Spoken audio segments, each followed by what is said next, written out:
last year, but maybe you can still give us a little bit of a background on your profile and your area of expertise. So I work at Vattenfall, so it's a big, of course, Northern European utility. So within a full chain utility, there is a lot of analytics going on, from the asset side to the customer side. I work on group levels, I work in group finance, but it means I also work with a group view on how we deal with data and how we deal with data management and stuff like this. So today there were a big number of presentations, each one touching up on a different aspect of data innovation. Do you maybe have a favorite? A favorite? I have a couple of favorites.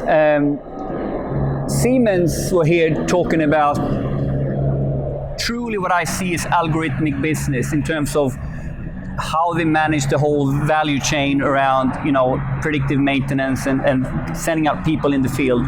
And what I really liked with that particular speech was that he was highlighting how his manual or old process looked like and what it meant when he reinvented it into an algorithmic process. I think that is really showing,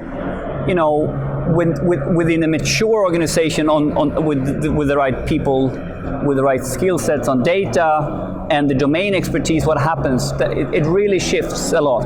Exciting to see in action. Yeah, that's true. So what are the main challenges that you would highlight when companies start on their data innovation journey? Well, there is a couple of challenges. Let me name a few.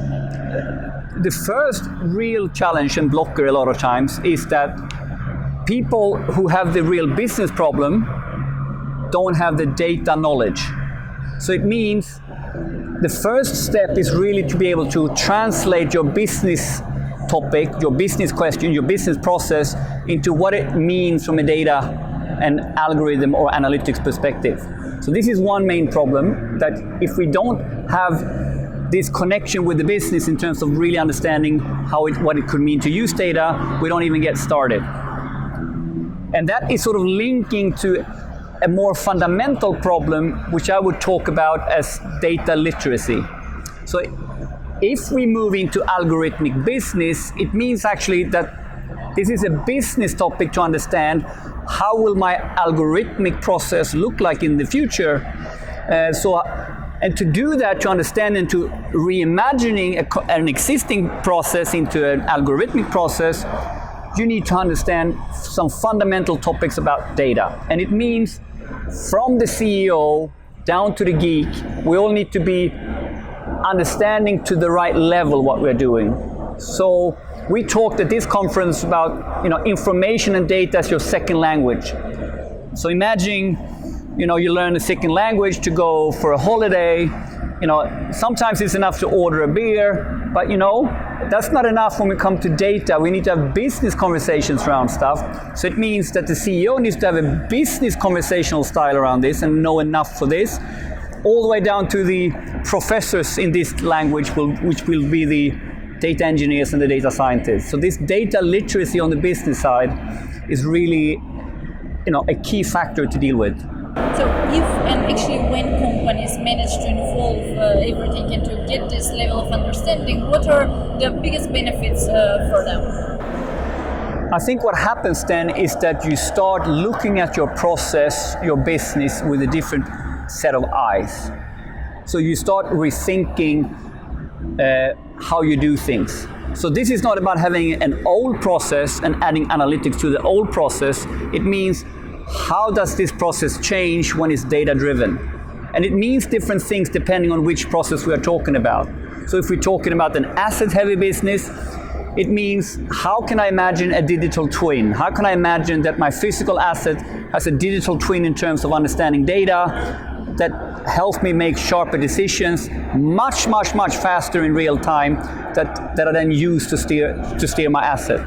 So what can we expect in the next 12 to 18 months when it comes to that innovation?